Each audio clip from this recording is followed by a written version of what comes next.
Hey everybody, welcome back to Home Gym Hacks and Reviews. Today I'm going to bring you an upper body push workout using the IM2000. Stay tuned.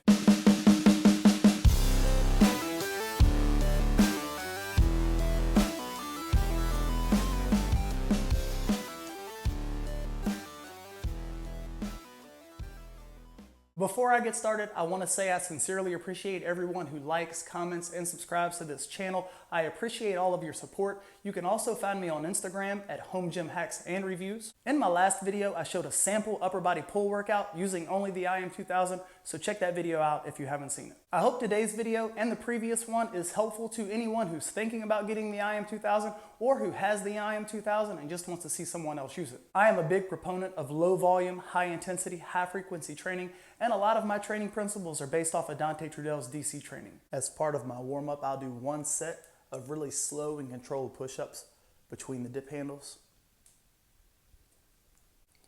The dip handles allow me to get a greater range of motion, and I can have a neutral hand grip.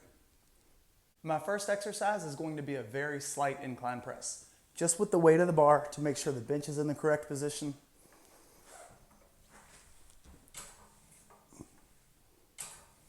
A couple of 25s to continue warming up. Next warm-up set, 245s. Now for my work set, 245s and 225s. I'm gonna use the stop and go technique because it's a little bit easier on my joints and it helps with rep speed consistency. I haven't programmed a flat straight bar press into my training in years. I found it to be too hard on my shoulders, and that goes for an Olympic bar as well as a Smith machine bar. However, if the bench is set at a slight incline, it seems to take all the pressure off my shoulders. Right now, the bench is set at a 5-degree incline, and I continue to be extremely impressed with the Super Bench Pro because it's very easy to adjust with its foot lever, it's very comfortable, and it fits me perfectly. Also, to make this slight incline press as comfortable as possible, I never attach the seat. Moving on to set number 2 and the final set for this exercise, you may have just noticed that the IM2000 slid on me a little bit because it's on these hardwood floors, so I need to come up with something to put underneath the IM2000 to prevent it from sliding. I might be able to get one more.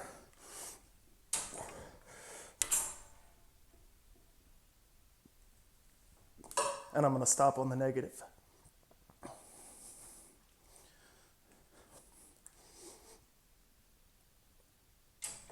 Just 2 sets for my first exercise, taken close to failure. Now I'm going to move on to the ultimate row handle for some chest presses. I have the bench in the 85-degree incline so that my back is supported when I do this.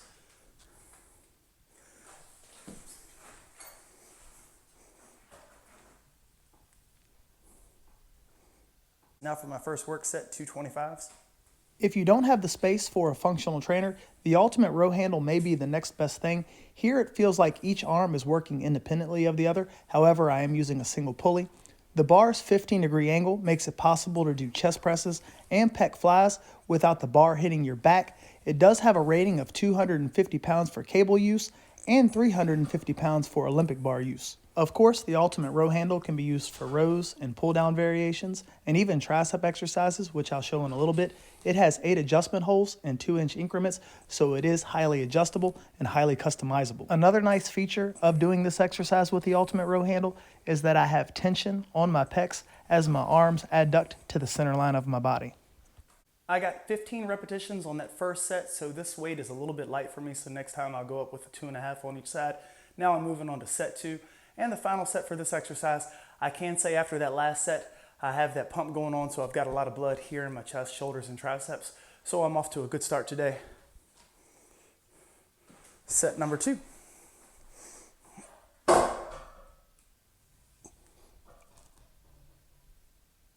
If you want to know any more about the ultimate row handle or see additional exercises you can do with it, I do have a full review for it. And I won't show this set the whole way through, but I ended up getting 14. Moving on to the pec deck, and I'm just going to warm up with the same weight that I finished with on my last set. With this pec deck, I keep my arms straight.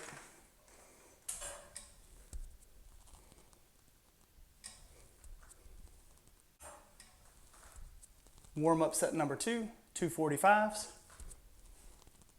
First work set, 2 45s, 2 10s, and 2 5s.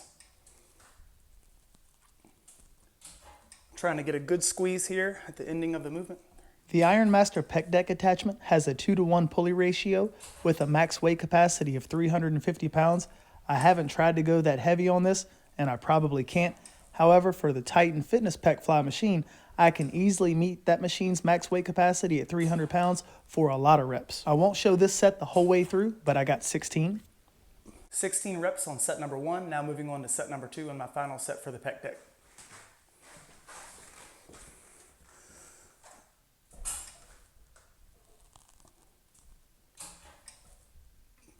This feels really shoulder friendly. This portion of the movement doesn't hurt my shoulder. In order to keep this machine running as smoothly as possible, I do recommend spraying it with dry silicone spray at least once a month. And I won't show this set the whole way through, but I got 12. After 6 work sets for chest, I'm moving on to shoulders, and I like to start with a compound exercise. But as I've mentioned before, I don't really do any strict overhead pressing, but instead, usually my first shoulder exercise is at an incline. Here is my first work set, 5 pounds heavier. I have to get 12 repetitions to beat the logbook. And I'll use the stop and go technique again. Here I have the bench set at the 50-degree incline, and this seems to be the happy medium where I can work my shoulders and not stress whatever I have going on in my upper back and neck. I won't play this set the whole way through, but I got 12. I rested about 1.5 minutes, which I'm doing for every one of these sets, moving on to set number 2 and the final set for this shoulder/incline press. Last time I got 10 repetitions. Now at 5 pounds heavier, I hope to get at least 10 repetitions. And I'll stop on the negative on this one. The IM2000 is 11 gauge steel with a 1,000 pound weight capacity. With the Olympic sleeve adapters on, the Smith bar weighs 36 pounds. And as I've mentioned before, I really like a vertical bar path when it comes to a Smith machine, and luckily this is one of the only machines at this price point that has it. The uprights have 38 lockout holes spaced 1.7 inches apart, and for a Smith machine that is a lot of settings. I think I've got one more.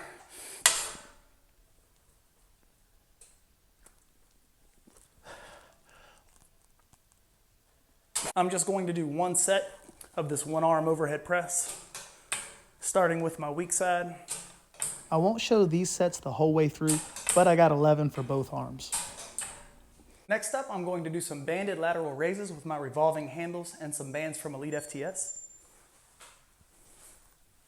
My thumbs are higher than my pinkies, so I don't put any undue stress on my shoulder capsule. I'm using the Elite FTS Pro Mini Bands, where the resistance ranges from 25.5 to 53.8 pounds of tension. I won't show this set or the next set the whole way through, but I got 15 on set number 1 and 14 repetitions on set number 2. Here's how I set up this exercise. Just 5 work sets for shoulders, now moving on to triceps. I have the dip bars in place. I'll do a couple of reps just to warm up. One of the greyhounds came to see what all the grunting and carrying on was about in here. Hello, Fiona. Hey, pretty girl. For my first work set, I put a band between the band pegs.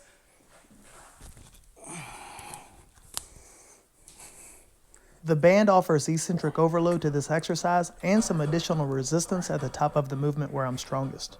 Another nice feature about this exercise is that because today is an upper body push workout, I am working my chest, shoulders, and triceps with this one exercise, and I won't show this set or the second one the whole way through, but I got 12 on number 1 and 7 on number 2. The dip handles for the IM2000 are extremely well made. They have a weight capacity of 400 pounds, which is 50 pounds more than the dip attachment for the Super Bench Pro.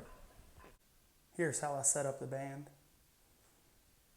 A couple days ago, I tweaked my back and it took me out of commission for a couple of days. And oddly enough, of all things, I tweaked my back doing an overhead tricep extension with this setup. However, I like this exercise enough to figure out how to make it work. And to make it work, I just put the bench here, similar to what I did for the chest press with the ultimate row handle. And now, my lower back is supported. Next warm up, 2 10s. Now for my first work set, just 2 10s and 2 2.5s. And so when I hurt my back, it was actually getting into this position and getting the weight lowered. So now that this bench is here, all the stresses off of my lower back. My chain, handle, and carabiner configuration comes in at 38 inches. Ironmaster does sell a chain add-on kit for the ultimate row handle. I won't show this set the whole way through, but I ended up making this a drop set, which I don't do very often. So I got 12 repetitions on this set, and then I dropped down to 2 5s and got 12 additional reps. That drop set lit my arms up real good. I've got a good pump going on. Now I'm going to move on to my last tricep exercise, and I'm going to warm up with the exact same weight that I finished with on my last set. I have 3 carabiners in place, and just a push down with my elbows glued to my sides. The revolving handle makes this feel very natural. It takes all the stress off the hands and wrists. It just makes for a smooth, fluid motion. First work set, 2 10s and 2 5s. I won't show this set the whole way through, but I got 11. I rested a minute and a half. Now it's time for set number 2 and the final set for this exercise and the final set for the day. This setup with the ultimate row handle reminds me a lot of Jim Penn's D handlebar, Spudding's lat saw, or Prime's long bar. And I won't show this set the whole way through, but I got 8. And that's it. Just 6 work sets for chest, 5 work sets for shoulders, and 6 work sets for triceps. I have been training almost exclusively in this Ironmaster gym. However, on leg days, I have been going out to the garage and using some of my leg machines. I am seeing really good results using only what's in this room, and I've backed off of some of the heavy lifting that I was doing during my DC training, and now I'm just focusing on lighter weights, quality repetitions, and good muscle contractions. I hope you found this upper body push workout using the IM2000 helpful. If so, please consider liking this video. If you haven't subscribed to the channel, please consider doing so. I am on Instagram under Home Gym Hacks and Reviews, and I am an affiliate for PowerTech, Titan, and Ironmaster. So if any of my videos have helped you, please consider using my affiliate links at no additional cost to you. Take care, everyone.